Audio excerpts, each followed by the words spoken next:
महाराष्ट्र दिन आणि कामगार दिन याच्या मी तमाम महाराष्ट्रातल्या जनतेला मनापासून शुभेच्छा देतो आणि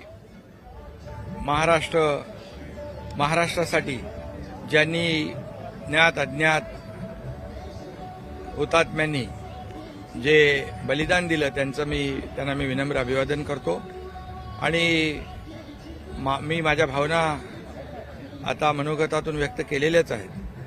पण महाराष्ट्रामध्ये आज जे आपण पाहतोय गेल्या 2.5-3 वर्षामध्ये विकासाचे प्रकल्प, लोकाभिमुख कल्याणकारी योजना यांची सांगड आम्ही घातली आणि महाराष्ट्रातील जनतेने भरभरून आशीर्वाद देखील दिले।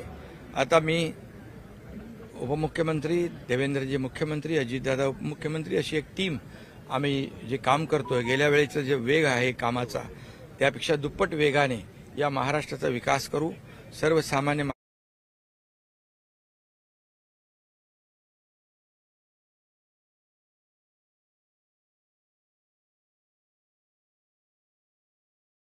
माणसाला न्याय देण्याचं काम करू आणि म्हणून मी मगाशी सांगितलं, शासन आणि प्रशासन ही रथाची 2 चाकं आहेत। शासन आपल्याद्वारे लाडकी बहीण योजना अशा अनेक योजना राबवण्यामध्ये शासनाबरोबर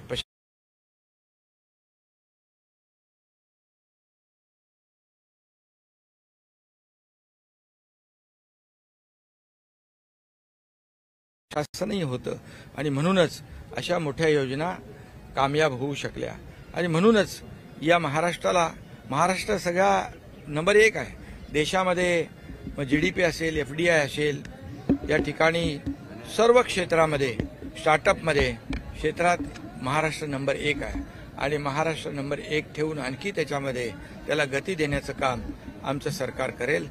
आजच आदरणीय प्रधानमंत्री नरेंद्र मोदीजींच्या शुभ हस्ते वेव्हचं उद्घाटन आहे आणि यामध्ये world audio visual entertainment summit असं या ठिकाणी कार्यक्रमाचं स्वरूप आहे।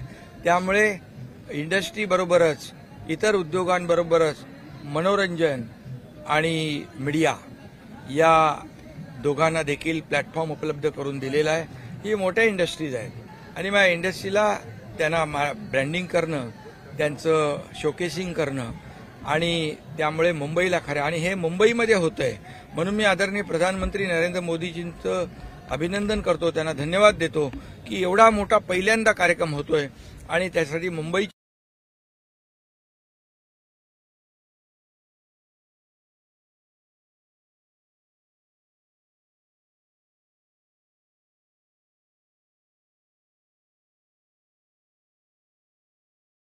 निवड केली। आता मुंबईत होणारे प्रकल्प, झालेले प्रकल्प याचं शोकेसिंग होईल, मार्केटिंग होईल आणि मुंबईला देखील जागतिक नकाशावर एक्सपोजर मिळेल आणि मुंबई आहे जगाच्या नकाशावर, मुंबईचं महत्त्व आहेच, परंतु अशा या कार्यक्रमामुळे ते वृद्धिंगत होईल। कारण मोदीजींनी यापूर्वी देखील मुंबईला ग्लोबल फिनटेक हब करू, मुंबई हे देशाचं ग्रोथ इंजिन आहे, त्याचबरोबर मुंबई हे पॉवर हाऊस होईल, अशा प्रकारचं जे काही भाष्य केलंय त्याची ही सुरुवात आहे। त्यामुळे खूप मोठ्या प्रमाणावर या इंडस्ट्रीना देखील एक मोठा प्लॅटफॉर्म उपलब्ध होईल। धन्यवाद, खूप खूप शुभेच्छा पुन्हा एकदा सर्व पत्रकारांना, ठाणेकरांना, महाराष्ट्रातल्या तमाम जनतेला 1 मे महाराष्ट्र दिनाच्या खूप खूप शुभेच्छा आणि कामगार दिनाच्या देखील शुभेच्छा।